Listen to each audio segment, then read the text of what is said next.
Johnny Carson, another successful graduate of the Columbia School of Broadcasting. Not associated with the Columbia Broadcasting System. Are you applauding me personally or the fact that we haven't raised our prices on this show? What is going on? What is this? Of all the suits I have... There are 8 million suits in the naked city. 8 million suits in the naked city. You're in the clothing business, Mr. Carson. What? I must remind you, you're in the clothing business. Well, I'm going to get out of the clothing business. Why didn't you tell me you were going to wear that suit? You look lovely in beige, the both of you. Well, at least I took my stripes off. They told me there were only one of these. Well, let's see. We have a little contest tonight. We usually don't have contests, but we have a contest tonight for the person who laughs the loudest during the show.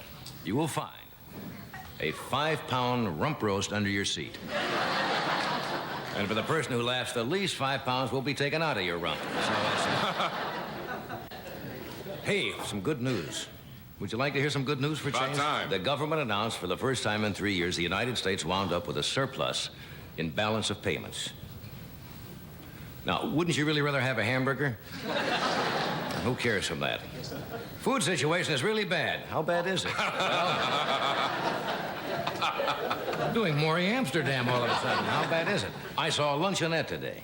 Had a sign out front that said, "Hero sandwiches for rent." That's bad. You folks are just hungry. You're going to take it out on me. No, we have problems with the NBC commissary with our head chef over there, B.B. Rigurgo. All he has to add flavor to the suit, he dropped in Columbo's raincoat. Don't seem to be skyrocketing tonight, do they? No, the shortage is getting so severe. Yeah. Poverty has even hit Beverly Hills. Now, Beverly Hills is a pretty elite section out here, right? Yeah. A guy came up to me on the street today. Yes. Watch this one. Yes? And said, "How about $2 for a cup of coffee?" And I said, $2 for a cup of coffee? He said, "Don't yell at me, yell at the Brown Derby."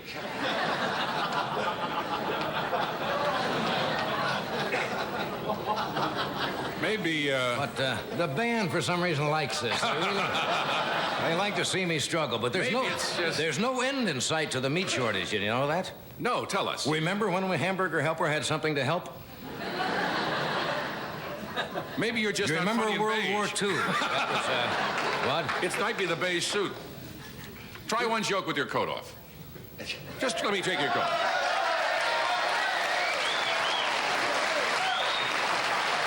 The suit. Just What? try one joke. Just try. Well, what the hell is It this? might. You only get. Did you read about this?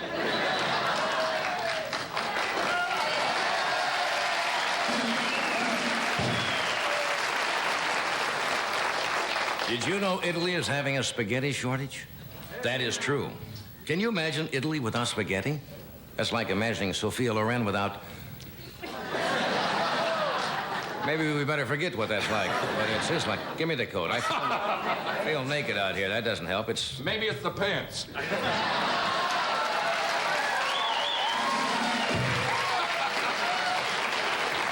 Right here on our stage. Well, let's see what else. We'll get rolling here. This doesn't bother me. We got 90 minutes. A couple of minutes up here dying doesn't. Did you read that the mayor of Philadelphia, it's pronounced Mayor Russo, right? Rizzo. Yes. Yes. Flunked a lie detector test? Yes. There was a dispute in Philadelphia over something that was said, I guess, in a washroom, and the mayor took a lie detector test, and he flunked it. And he said he couldn't understand why, because he studied real hard for it.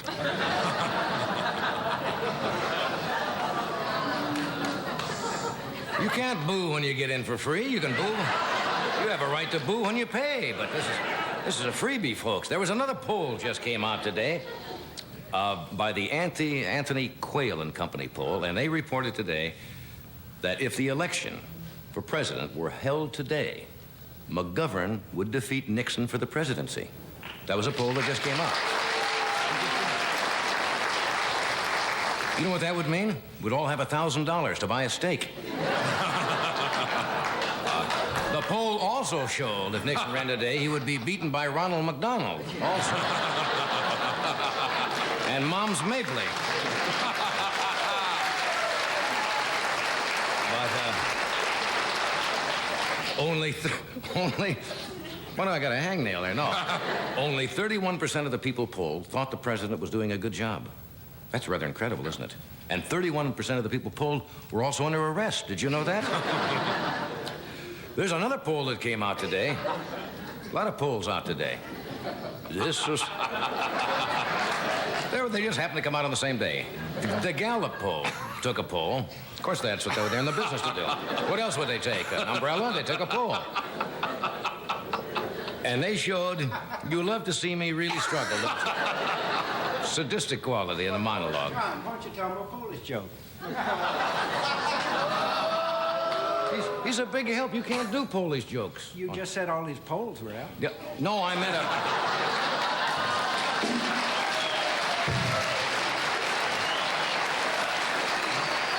Anyway, the Gallup poll took up they're showing. What are they doing? I'm gonna tell you. I'm telling you. I got enough trouble with these two. Don't bug me from the audience. No, it showed that people's attitudes in this country are more liberal about sex. A few years ago, they took a poll, and 66% of Americans thought that premarital sex was wrong. And according to the poll today, only 48% think that premarital sex is wrong. That's rather interesting. Tommy Newsom's wife's had another point of view. She thinks postmarital sex is bad. So, anyway, we've got a good show tonight, and... Yeah? Yeah? What do you mean, yeah? Don't be so surprised. No, we have the hottest golfer on the professional tour right now. Tom Weiskopf is with us tonight, who is just sensational. We have Rich Little, one of great impressionist. Lovely young actress Joanne Flug is with us tonight. Also, Mr. Victor Bono is with us. Yes. Victor. And a fine young singer, Miss Julie Budd, is here. So, we'll be with you in just a moment.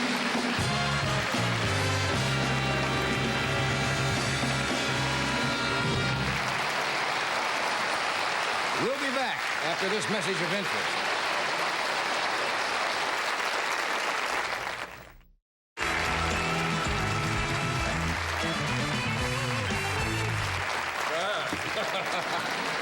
You're just in time.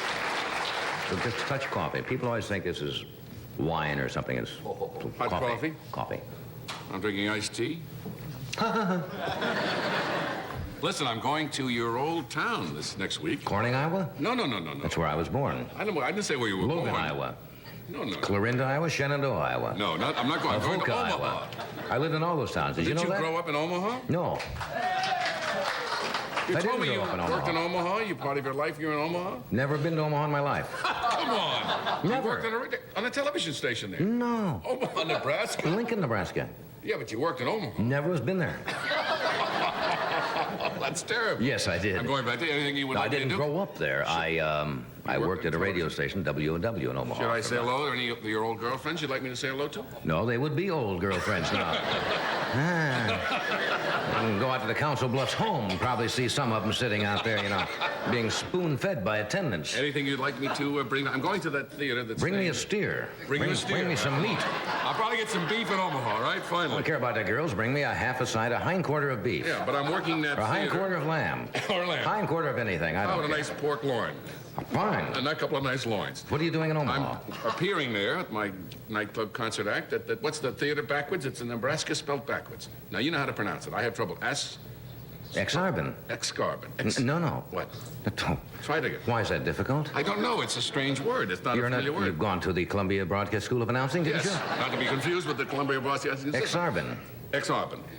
That's That's right. it. The Exarban Theater is supposed to be very, very nice. A-K-S-A-R-B-E-N, Nebraska spelled backward. Exarban. Say it again, very quickly. Exarban.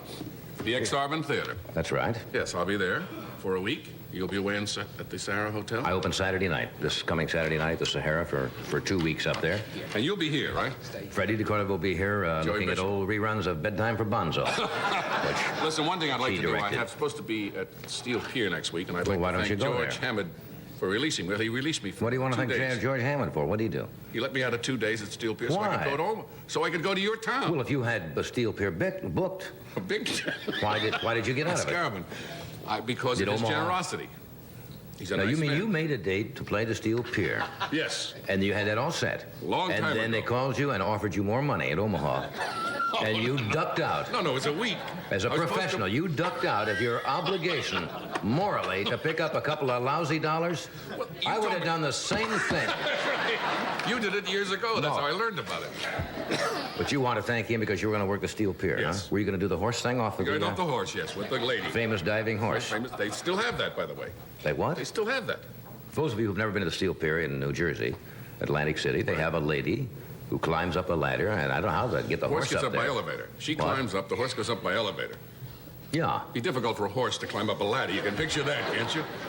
it just takes so long. Anyway, he could do it, but gee, a day and a half, you know. So the 3 horse, shows a day. horse climbs up I mean, she goes from the. She climbs up. The horse goes up in an elevator. How high is that? I would guess I climbed up to the top. I would guess it's 50 feet off the ground. Did you go would by say- elevator or did you climb up? I climbed up. And I would say it must be, I don't know, 50 to 75 feet. And she gets on this horse's back. Right. And the horse dives. I don't think the horse wants to do that. Well, there's no choice. They take the elevator away. I think they give a little zits to And the there's horse. no way you can go down the ladder. You couldn't see him going down the ladder. And she dives into this Right. tank of water, Right. about a foot deep or something like that. Well, I think it's ample. They used to dive into the ocean. They stopped that. They now go into a tank. Ocean is closed. They closed it. Atlantic City. So you ducked out of the Steel Pier? No. By arrangement, I'm going to play it in another date. But I have to thank him. It was very nice of him to Yes, do. it was. Okay. What do we have to do this? We haven't even had a guest out here, Fred. Not even your first guest. We haven't done a commercial yet. I'd like We to did. ask you, really, now your clothes, I know that Sharon and Charles and our wardrobe coordinate your wardrobe. And I know that. Yes. They'd lay that out. Right. I wonder how this happened. Oh, well, Ray Charles picks out Tommy's. We'll be right back.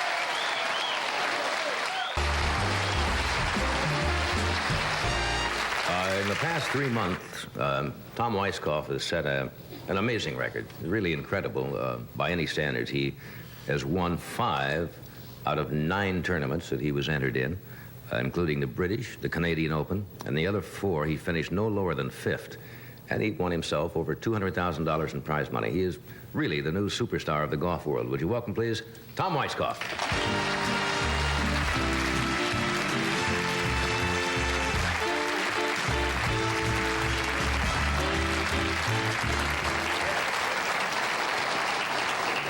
Congratulations.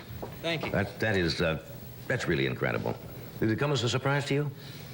Well, I don't know, John. Sometimes I think it is a big surprise. Right. Maybe I really won't realize what has happened until maybe 5 or 10 years from now. But it's maybe the other guys haven't been playing as good as they're supposed to play anyway to let me win as much as I've as much as I have won. You Right. know? But I'm very happy and excited, really. I noticed in the introduction I said, because one of the people had written it down, you've won over $200,000.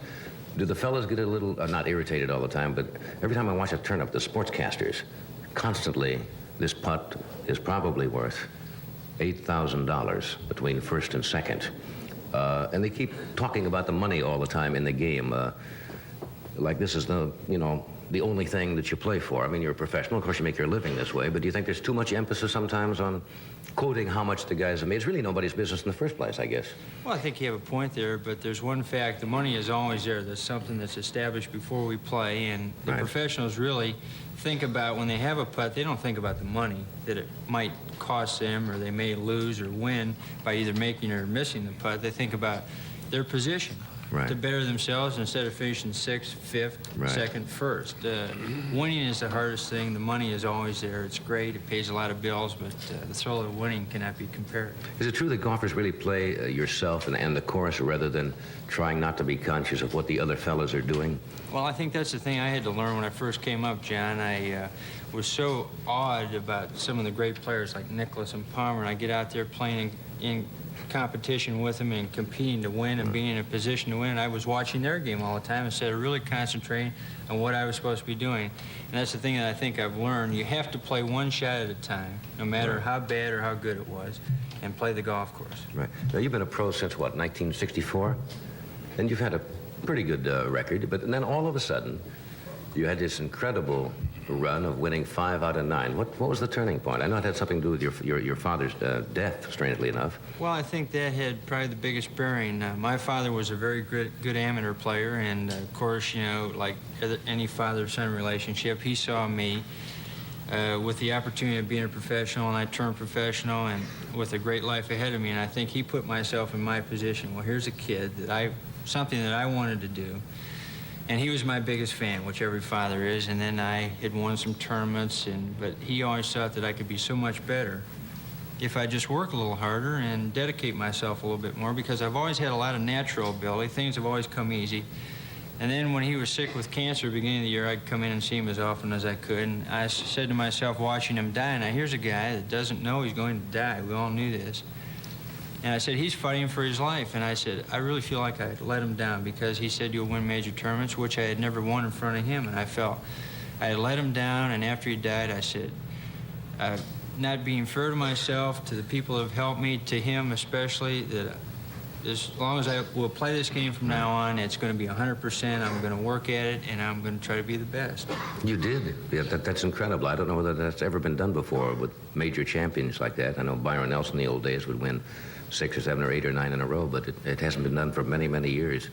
Now, in the last tournament in the PGA, amateur golfers, or those of us who don't play well, always wonder how a professional can come out and play 3 great rounds, you know, really fine golf, and they putt well and everything, and then all of a sudden it seems to go completely to pieces, and especially like putting. That's what they say is the name of the game, right?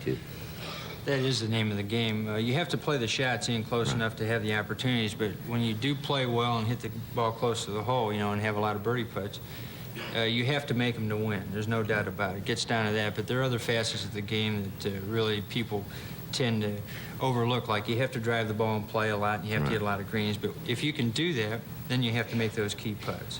Yeah. Did you see my golf swing at the end of the monologue at all? Yeah, I was going to make mention of the fact that I think you're a little too quick from the top, John. You go over the top a little bit. You must be a slicer. It depends how the jokes are going, Tom. If the monologue is dropping into the cup or if it's in a trap, I can't get out in 2 or 3, so I tend to roll over a lot. I kind of quit golf. I lived back east for a while, and I didn't have the chance to play as much as you do in California, but I'm going to try to get back to it out here.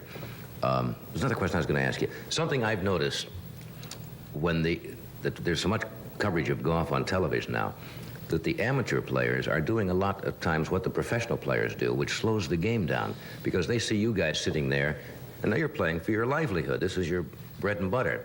And naturally, you'll look at a putt from both directions and read the green, then you'll go over and look at the sideways to see if there's a... Now I see amateur players coming along who are shooting 95, and they're sitting there with a club, and they go like this, then they walk to the other side of the green, and they look at it, now they go back to the other side, and they look at it again, then they look at it from both sides, and then they drive it about 12 feet past the hole, because they see you guys doing it. Well, that's right. You know, and I've never understood. I've tried that. I don't know what that means. Bruce Crampton does that all the time, and doesn't the only he? thing I ever see is a shaft and a ball in the green and a hole. I mean, it doesn't work for me.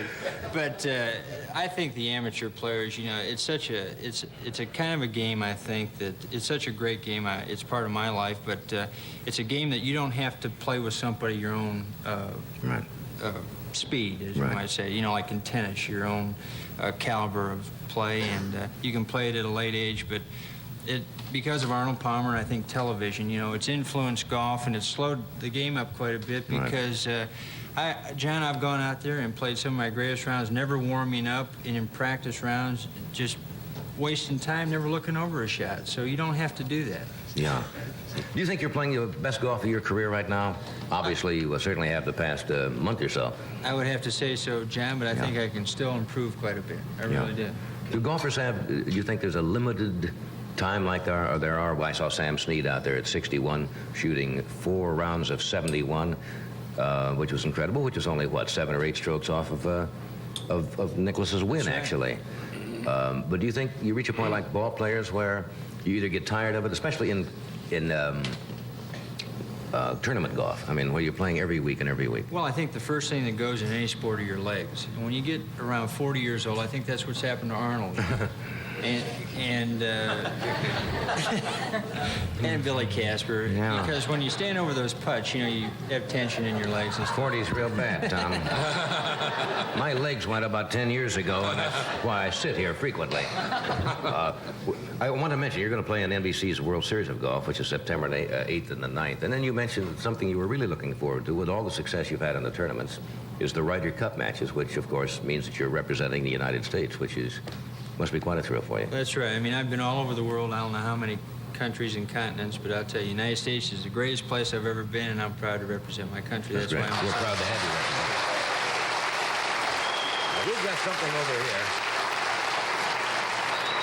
We have something over here. I don't know what it is, but I understand this is something you've tried several times. And what's the story behind this, and what's it called? Well, this is air hockey, and it's put out by Brunswick, whom I'm with a subdivision of McGregor, and it's a game that there are 2,000 air holes that come up, and the puck floats on air. There are only 3 really distinctive parts to it, the 2 goalies and the puck, and the thing will maintain a speed at 100 miles an hour when you hit it, and it's just a game of angles. Never seen it before. Quite a cute little game. You want to go over and show me how this works? Well, all right. Sharpen up your skates, will you, John? Okay, I'm ready. Well, here we are at the rink. In other words, there's air coming out of these little holes? There's little hole, these 2,000 holes here. The air comes up, and it actually floats. These particular devices just float across there, and when you hit it... Now, what's the trick? Do I stand this way? Well, the object of the game is to put the puck in my goal, and Right, we start for me here? to put... Right. Well, we have to have a referee or something, but I'll let you start off. Now, what do I do? You just hit it and try to get it in there. You know, it'll ricochet around there pretty quick. Oh, I see. Go ahead, start. No, you hit it.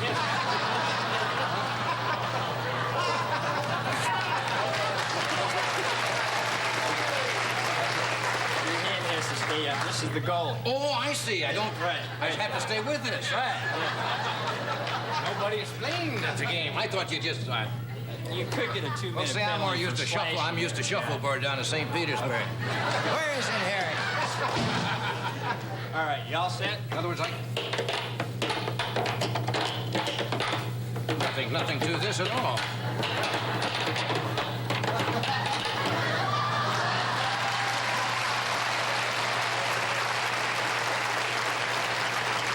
That was my power play. Somebody was taking a picture. Well, I was concentrating. Okay, now this is. That thing just glides.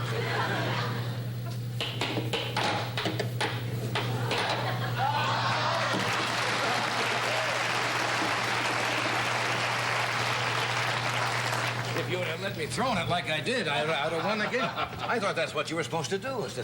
That's a crazy game, really. Interesting. It just floats like almost like an ice. It really is quite interesting. We hit it on the plane today coming over, and quite a few of the passengers came up to play. Yeah, and they that's had a crazy. big kick on it. When's your next? You say you're going to play. Next weekend will be the match play in North Carolina, and then the World Series of Golf and the Ryder Cup, and I'll play a couple tournaments in England, and then hunting and fishing. Hey, that's right. That's your hobby, right? Hey, it's a great kick to have you on the show. Great pleasure to meet you, and congratulations again for really setting an incredible record. And best of luck in the Ryder Cup matches. Thank you very much. All right, thanks Pleasure for to be being here. Thank you,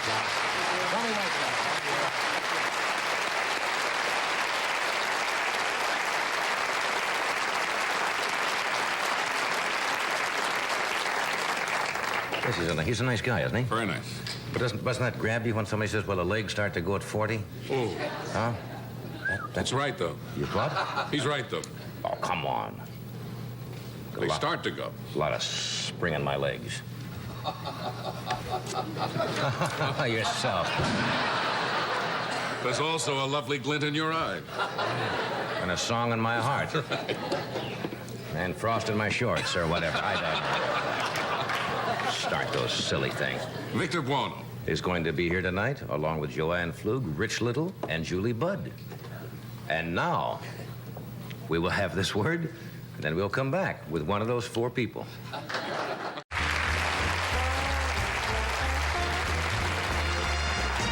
My next guest, what's wrong? Go ahead. My next guest is a delightful young actress who, you know, she's been with us before, who first achieved acclaim as Dish in the movie version of MASH. And lately she... Dish and MASH. What?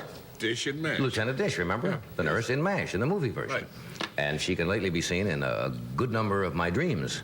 A few. No, I made that up. Would you welcome... What? I just made that up. My wife's very understanding. They've all been very understanding. Would you welcome Joanne Flug?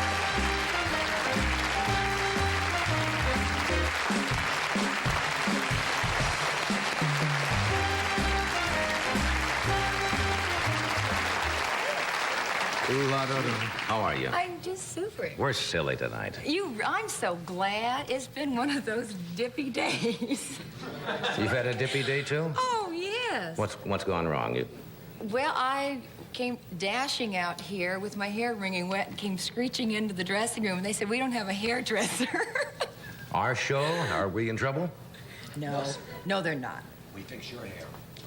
But it's okay. We don't have a hairdresser assigned to a big show like this? What'd you do? Just run through a car wash instead, or what? Yes, I did. No, Julie Budd, fortunately, had brought her little Carmen, so we were all back there shifting curlers around. Yeah. I thought that was an interesting way to start the show. I have not seen you. I guess you congratulate. No, you don't congratulate. What's wrong? I left some lipstick on you. No, don't do that. That means where do I sign again?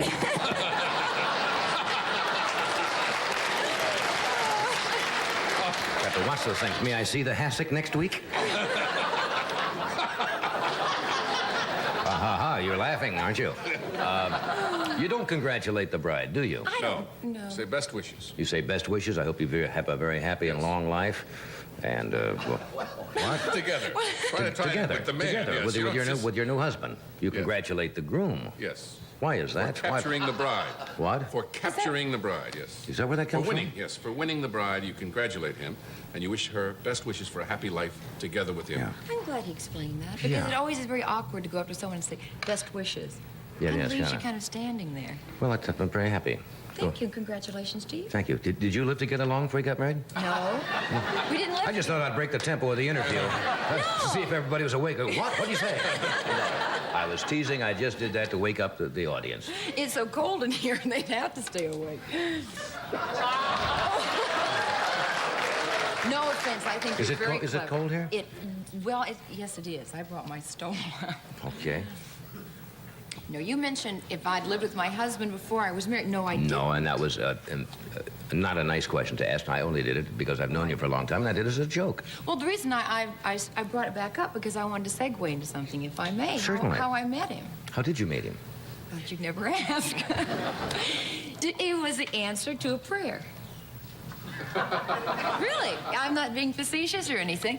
I had become what you would call a new Christian. Yeah? I was. Thank you. That's interesting. Yes. And, you're raised a certain way. You were raised in the Midwest. I was Right. raised in Florida, and you're raised with certain values, and you get out in the big world, and you're kind of pulled this way and that way, and you find yourself kind of afloat. Getting away from what you were... From what yeah? you really basically believe in. And I found a great lack of substance inside me. And I felt that I really needed something, and I happened to run into Shirley and Pat Boone, who I Right. met, and we renewed our relationship, and one thing led to another, and I was baptized in Pat's pool. Really? Yes, and became a new Christian. I must just I know he and explain- Shirley are very active in that. And well, I didn't want to become. I thought, well, if I do that, I'll stop being an actress. I'll have to become a missionary. No offense to missionaries, but I like my life the way it is. Yeah, that's groovy. But it just gives you a substance to hold and he on to. baptized you in the pool? Yes, and I came up and it felt like swallowing the sun. I was just glowing. But I wanted to tell you how I'd met Chuck was that on like Thursday, prayed to meet someone who was a Christian. Friday, I'd had this blind date set up for eons with David Ladd set up a blind date with a friend he'd done a picture with. He said he's from Nashville, Tennessee. I said, he must be a hillbilly, and I don't want to go out with him. And we found out he thought I was Sally Kellerman from MASH, and he didn't want to go out with an actress. Well, that's funny. Isn't that strange? And we met, and we found out, well, David said, oh, he's a Jesus freak, and I said, I am too. And we ended up sitting and talking, you know, well, the Bible and spiritual things till Yeah, that's wee really hours in the something. morning. But it was. But that's interesting to hear that. And I it's thought made you'd be interested because we've known each other for so yeah, long. and it's made your life a whole lot more complete. You feel It is, because to have a relationship on a spiritual, mental, and physical level is just a whole nother lovely thing. That's great. What's happening professionally in your life? What are you doing? Oh, you know what we're doing? I see you in Hollywood Squares. every so often. My husband is a singer, Chuck Woolery. I didn't mention Right. his name. And he was down at the Diplomat performing with Isaac Hayes. And everyone would say, aren't you Joanne Flug? And I'd say, yes, because I'd done a lot of, you know, the nighttime shows last season. And I thought, well, maybe they saw one of my brilliant performances and they'd say, Hollywood Squares. Isn't that incredible? That show It's one of the biggest is either rating- Tonight Show or Hollywood Squares. It's one of the biggest rated shows, I guess, in all of It's television incredible. is Hollywood Squares. It's incredible.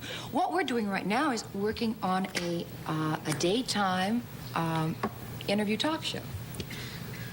You're going to do a talk show? Well, you know, that was my... Not like you. What time of day? I want to tell you something. The first thing I said, we don't want to try and compete against the Tonight Show or Johnny. You're an institution. And I meant that with... What kind of an institution? There's the Salk Institute. There's also the Institute for The the Carson the Institute. feeble and the weird. Oh, I meant that with Yeah. very much love and admiration. Thank you. I know you do. You know, because I respect your talent very, very much. I really do. I think you're Yeah, just huh? marvelous. Well, Maybe I ought to have Pat baptize me. No, I was baptized. Were you? I can remember it. I do. Will you sit there Going to tell stunned? us any more about it? or What? is that it? Just waiting Can you tell us for some you. more about it? No, We'd that like was to just, hear about it. That was just a declarative statement. I remembered it. What was it like? Well, it wasn't a big thing. I mean, you know. Did you have a party afterward? Of course you don't have a party when you get baptized. You're too I young did. for it. Well, of course, but... Well, the pool was full of milk anyway. You might as well have a party. You're all set for it. Why are you holding hands with Ed? Because he's an old friend. We're and I- old pals. And I like him very much. Do you mind? Of course I don't Okay. mind. All right, I think now, I can... now I can't talk. Hello, Getting a grandmother Freebie. If you can hear me, I'm getting a... And where is the money, grandmother Freebie? You ever been to a seance? No, I haven't. Yeah. Have you? Yeah, most of them are trickery. I thought they were. You know. Incidentally, we had a gentleman on the show the other night that we're supposed to invite back. And his name was a Taurus. And he seems a nice enough fellow. And he did a thing on the show, which he claimed, I don't know whether you saw that particular show or not. He had a screen set up and he had 5 beakers and we filled one with hydrochloric acid and he blindfolded himself and then said that he was, by group mental telepathy, was going to discover which of these beakers contained the acid. And then he drank the ones that contained the water and left the other one. And he claimed to do that on the show. And I asked him specifically before the show, are you saying this is not a, quote, trick? There is no subterfuge involved. And he said, no, this is done by extrasensory perception and telepathy and so forth. And we've had several calls from people who called and said, you are endorsing, in a way, somebody who says they claim the powers of extrasensory perception. And having done magic, what I think the gentleman did was a trick the other night, and I didn't endorse it. I simply said, this man claims to have extrasensory perception, but if we do have him back, I would like to have him do that particular trick again under controlled conditions, because I think it is wrong sometimes to present people who have or claim to have clairvoyant powers or extrasensory perception, because they do go out sometimes and they go to people's homes or they become involved with people saying they can do these particular supernatural things with their mind, and you can con a lot of people that way, and I don't think that's fair to endorse something Then if they in would use fact your it name is a anyway, trick. Now, I'm not saying positively it is a trick, but I have a pretty good idea it was a trick with a lot of showmanship. But so if he does come back, I think we should at least make him do it again under controlled conditions. Is that a fair statement? I don't want to put him down. I'm just saying I think there was a little more subterfuge than there was honest, if there is such a thing as group telepathy or clairvoyance and so forth. So I want to clear that up anyway. All right? You understand me at all what I'm talking about? Of course. Oh, I'm a good. college graduate, Johnny. No, I wasn't being patronizing. I just didn't know whether you saw that particular show or not. No, I didn't, but I think the way you got around that was very well Yeah, said. all right, we'll be right back. Stay with us.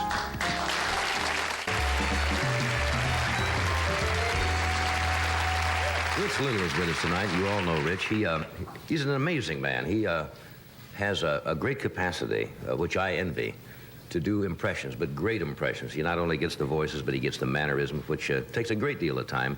He will be opening at the Holiday House in Pittsburgh, and he's been called the Toscanini of impersonators, and I'd like to get a hold of the man who called him that. So it's a lousy billing, because he's very good. Would you welcome Rich Little?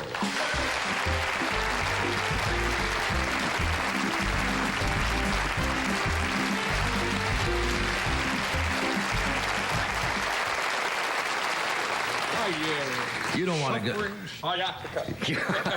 You don't want to go through life being billed as the Toscanini of Who put that tag I on don't you? know where that came from. I have no idea. Some critic probably put that label on me. I've seen it, though. I've seen it up there on the marquee, the Toscanini of Impressionists. You know, it's funny. I was sitting at home the other night, and they had a rerun on Channel 13 of one of the Copycat show Yeah.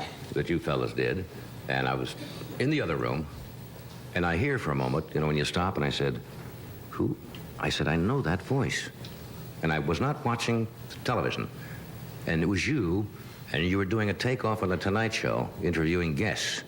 Yeah. You said, "I heard the pencil going," yeah, and I heard And that. you heard the laugh? Yeah. The whole thing? And I ran in, and there you were. And it's a freaky feeling.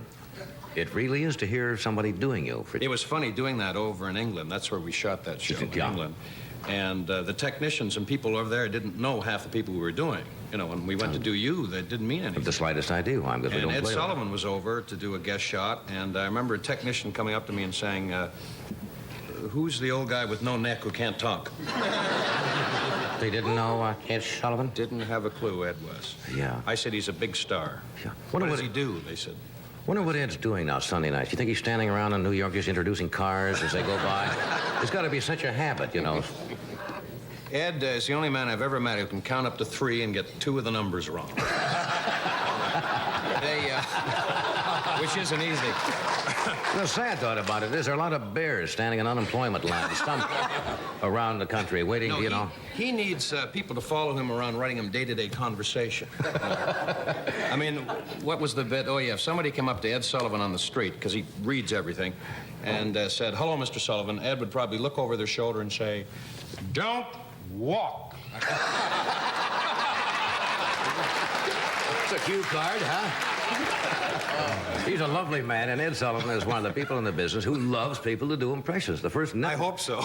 Oh, no, he does. He's got a great sense of humor, and because it is a compliment when somebody does you, obviously. If you're well enough known to do, you have to be flattered, unless you do a cruel impression, and I've never seen you do that. But the first shot I ever did on the Ed Sullivan Show was Ed calling because I had done a takeoff on his old Toast of the Town, and that was my first big network shot was on his show. You know, the first show I ever did with him, he gave me a great build-up. Young impersonator from Canada, fine youngster. Welcome out here, Buddy Rich. Oh, really? Yeah, really. Really.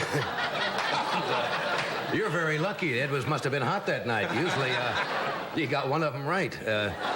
Years ago, and I've done this on a dais when we've done those Friars things for Ed. He had, and Ed doesn't mind this. It's just sometimes he forgets.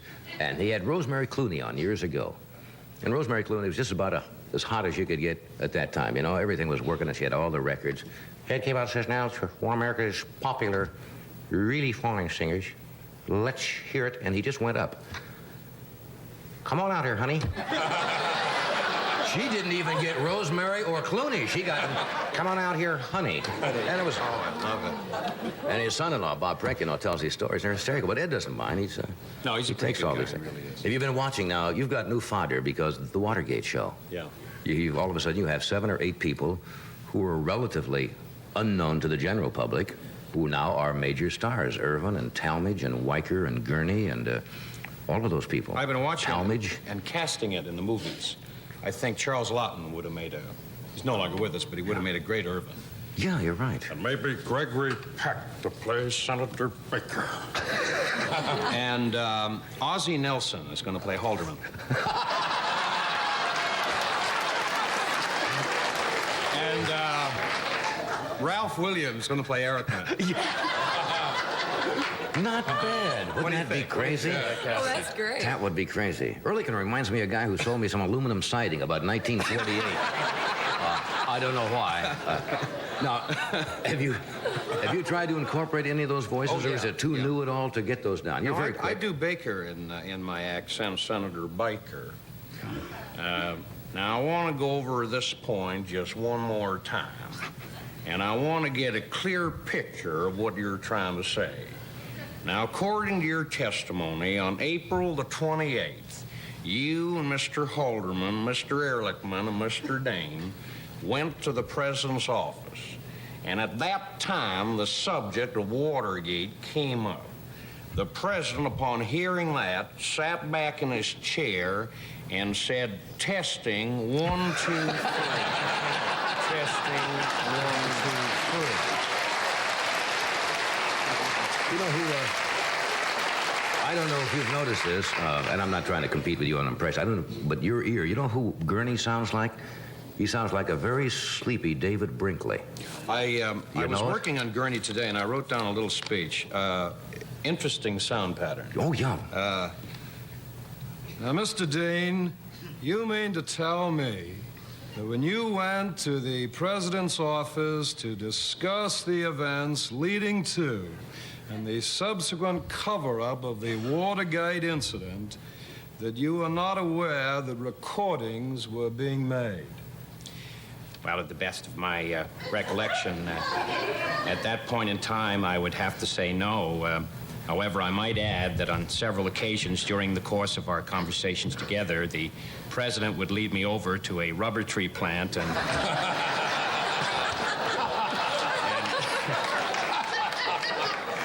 have me talk into one of its larger leaves.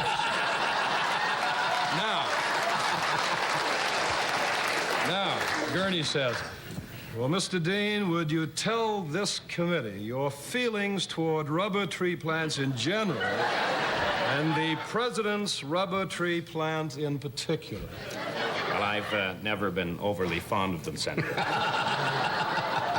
And the other one that I was working on was Senator Montoya. Montoya. Isn't he the one from New Mexico? That's right. And Montoya always reminds me that he didn't hear anybody else when it comes to his turn. that's right. He's pretty serious. Yeah.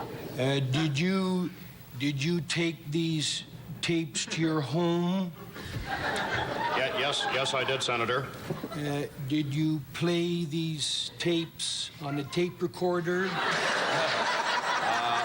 No, Senator. I played them on a washing machine.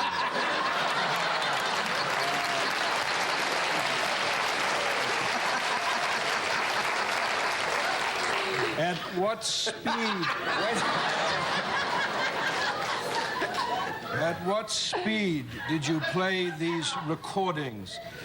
Well, I believe it was,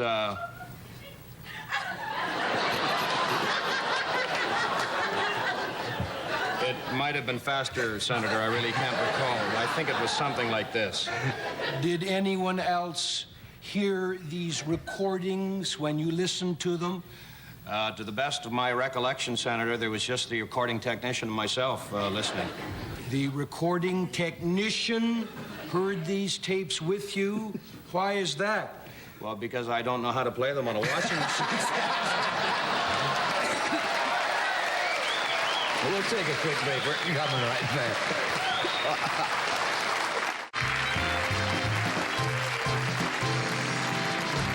Back. We're talking with Rich Little. Do you remember when you were a kid, the first impression you ever did, and why you were intrigued? Yeah, I think all I kids. think the first voice that I ever did Stewart? was Jimmy Stewart. Yeah, that was the first. And I think maybe it could be my best. I don't know. I Yeah, you really do a have great, a great admiration for him. And when he did the Julie Andrews show, I spent all week talking to him. And a marvelous man and a great storyteller. And the funny thing is, when you listen to Jimmy Stewart tell a story, you become so conscious of the voice. It sounds like a guy doing Jimmy Stewart. You know what I'm saying? I laugh because of just what he's saying. He said, Reg, I saw you on some show singing as me. You were singing a song, and you complimented me. I said, I did? He said, yeah. When I sing in the shower. Now remember, Stewart's not a comic, but he said, when I sing in the shower, it's so bad the soap gets up and leaves the dish. The dish. The dish. Yeah.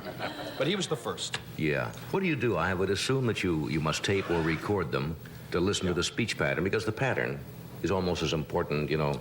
Exactly. Is probably more important.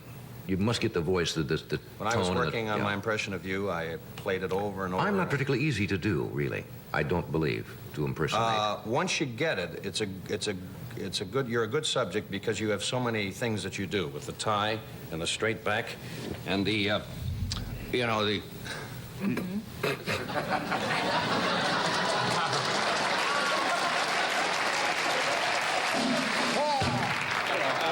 All these little things. May a weird holy man put easy off in your shorts.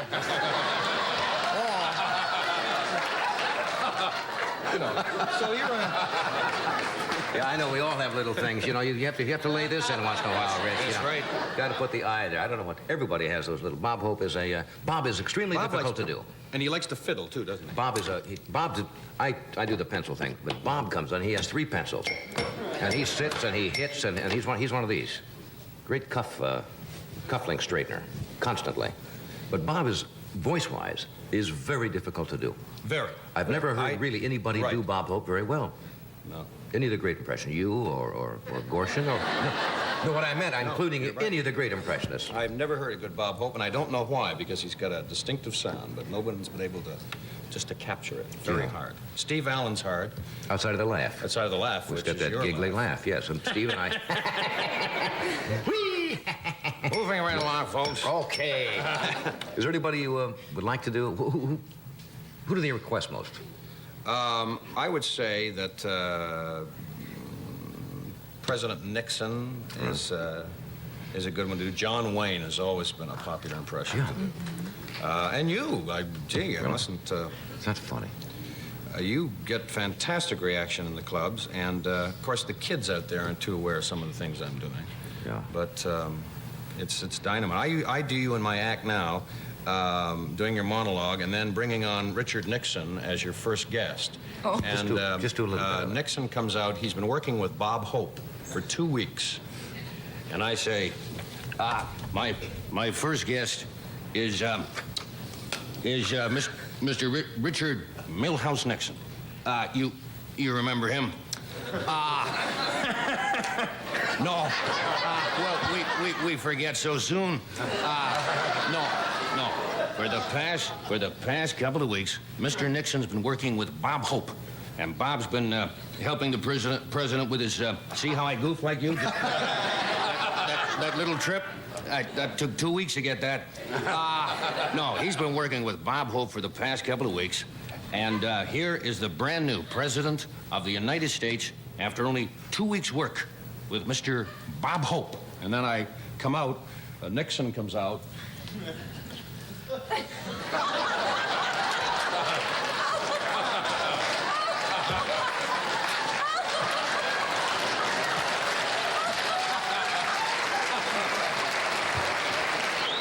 This is Richard. How I love to be President Nixon.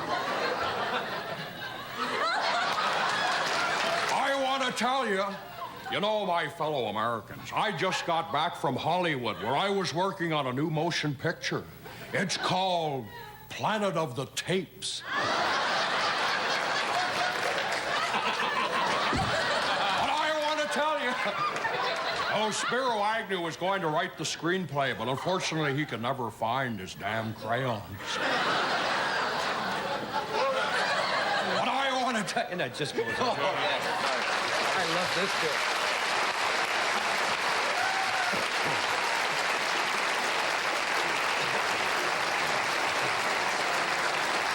But you do a pretty good impression of Tommy Newsom. You do Newsom. Just, no, you Two go ahead. Tommy Newsoms talking to each other, all right? Okay.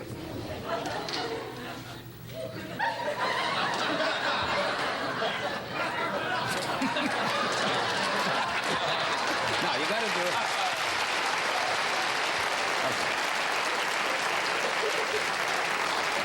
it. You gotta do 30 seconds of Bogart doing the thing about the strawberries. Well, has he ever done that? No, Ever? no, I never have, and I'm not There gonna was do a it in time your... about a year ago, every night he was going to do that bit, and I kept tuning in. Well, and you the never trouble did is it. I would see you do it on a show, and I said, I'm not even gonna get near it, as long as Little is still doing the bit.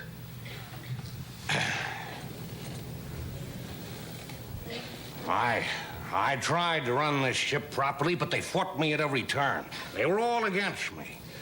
Take the broken tow line, defective equipment, no more, no less. But they encouraged the crew to scoff at me and to circulate wild stories. I was to blame for Mr. Merrick's poor seamanship and incompetence. But the strawberries.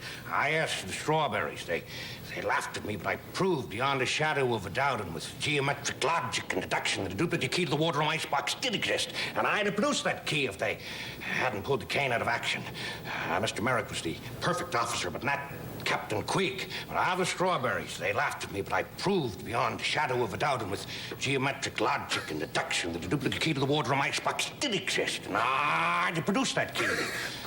Naturally, I could only recall these things from memory. If you ask me specific questions, I'll tackle them one by one. Oh, that's great. That's why I don't do it.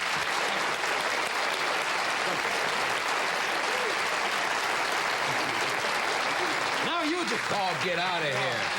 That's why. John, did you do the same speech as Porky Pig? That's all, folks. All right, we'll return with our guest after we take a pause for this message.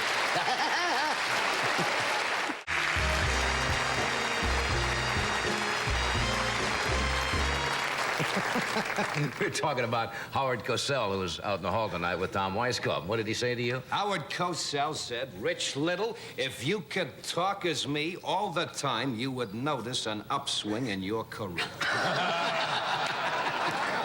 My next guest is a very fine actor who has another worthy talent. He writes poetry, and he's done this on the show before. He has a book of poems called It Could Be Verse. That's right, friends. Would you welcome Victor Buono? Victor.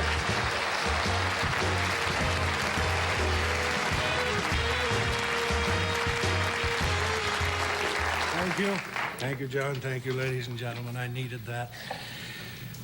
Today has been one of those days which is not surprising because last night was one of those nights.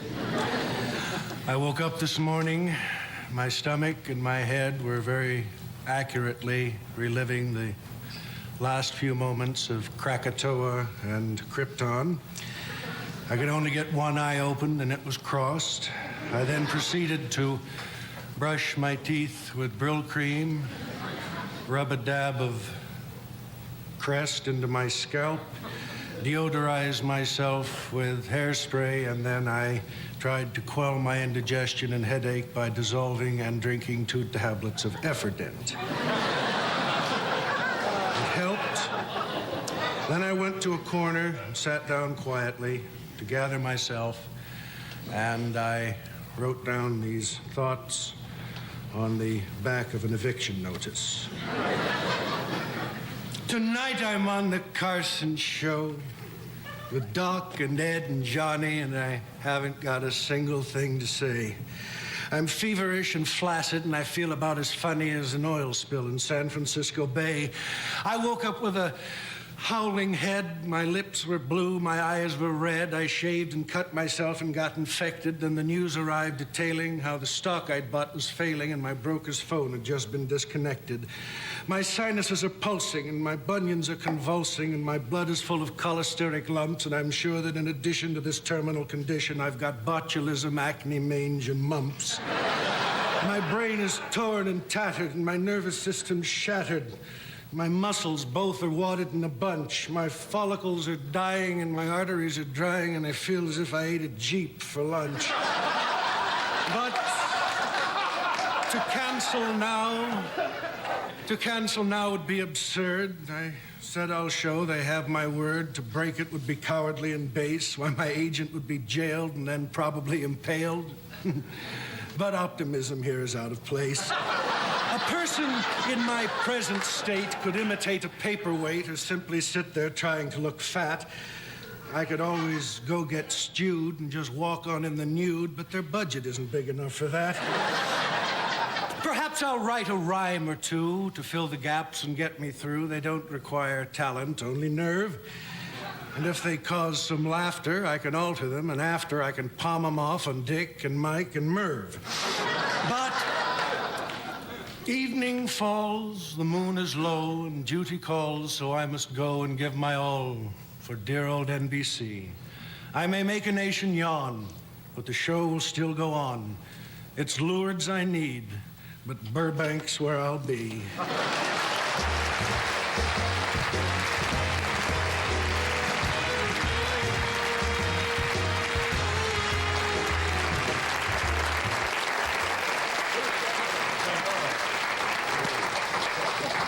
You have, that is extremely clever.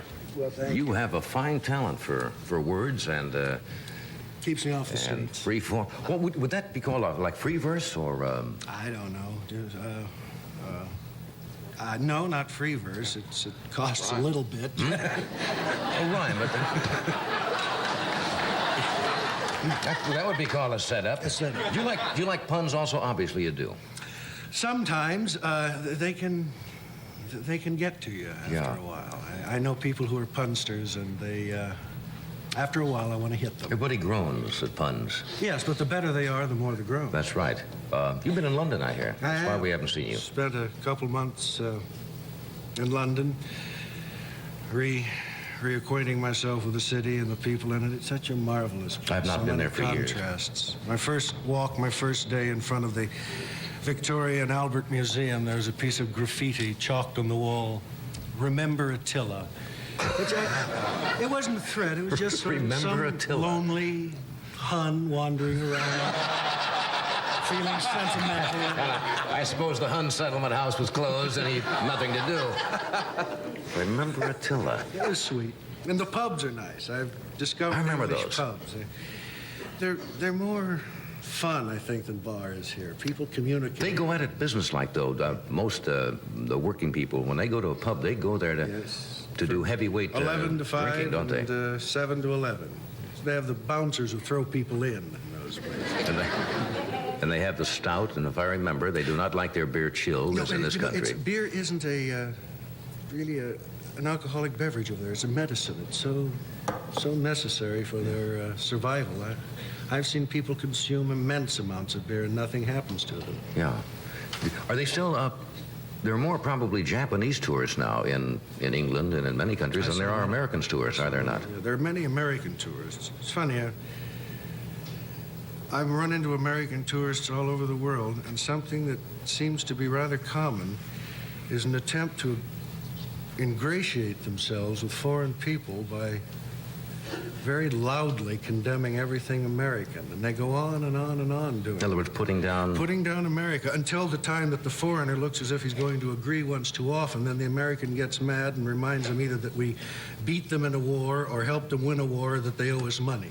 Yeah, which of course makes friends. Yes, it does. I've always felt, and I believe it's true, that most Americans are in somewhat awe of the British people. I think it's because it's like when British actors come here and have the cultured British speech, they feel, I think, inferior very quickly. They say, hello, it's quite nice to be here, and it has. And right away, the American feels like, culturally, he is about 2 levels below. I think that... We're not. I don't think so at all, but I think there's that trend when you hear that speech. Did you go in any Shakespeare plays there? I know you're a big Yeah, I fan. went through Wales, and then on the way back, I saw some Shakespeare at Stratford-upon-Avon, where you see lively and beautiful, imaginative, fun Shakespeare. Same kind you can see at the old Globe Theater in San Diego without going 6,000 miles. Yeah. Have you recorded some of these poems? I know you had a book once. Did you? Yeah, I have an album out called Heavy, which... That goes without saying, I suppose.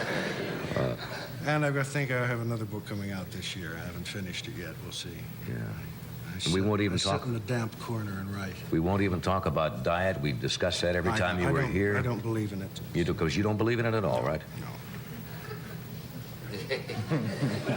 No, You really absolutely don't, I mean, not. No, I think it's a vile custom. It's going to lead to the downfall of many people, and many trousers, too. I'm inclined to agree with that. Let me sell something here, and we'll be back in one moment. Here's a word from one of our friendly sponsors.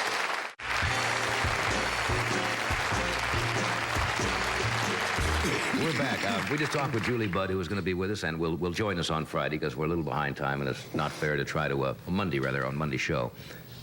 Which leaves us a few moments to do some of your stuff from your book here. Great. Well, these aren't from the book. These are new. These are newies? Yeah. Well, I just lost them all. So. Falling out here, Victor. Thank you very much. I need help. Do I need help? Let me see. For some reason, I've never understood movie villains are called heavies, and that's very unfair because weight is not evil. Fat does something for everybody, even Mark Spitzer's. And anyway, don't call the bad man a heavy. It's really a falsehood, you know. The thought it conveys is that villainy weighs more than virtue, which just isn't so. It's wrong to say someone lacks virtue because he can't touch his own knee. Although it can't hurt you, a lifetime of virtue will not make you thin. Look at me. Why call the weirdo a heavy? Look at Carradine, Karloff, or Price, and recall that the leanest are often the meanest. Why confuse volume with vice? We don't call the hero a lightweight. It's a lie. It would offer offense. But those who keep score know that good guys weigh more. They may not be big, but they're dense. The hero has vim. He's a worker. The felon has fun. He's at play. He's the guy with the gun, and the hero's the one with the shoulder pads, lifts, and toupee. Now, the monster might make it look easy, but his labors of love are exacting. The clown gets the yucks, and the star gets the bucks, so the stinker gets stuck with the acting. Forgive me, dear heroes, I love you, for in every heel you'll find a hero lurking. May you prosper and retire to the nearest cozy fire, while all us mean old heavies go on working.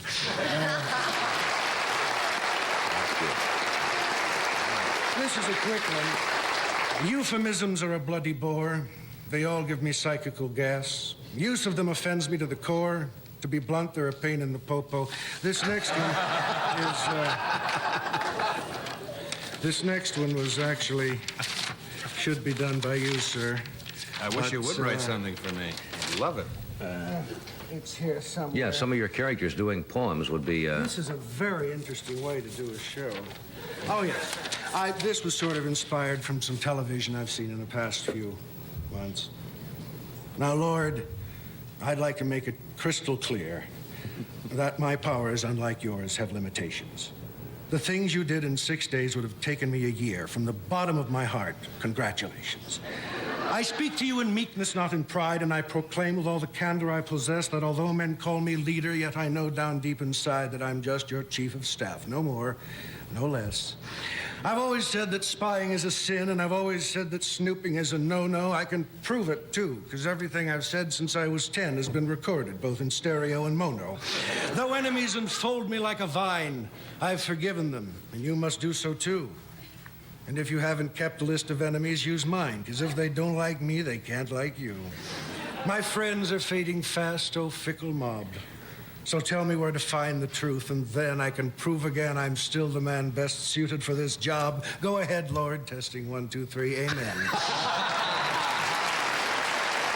We'll take a break. We'll be right back.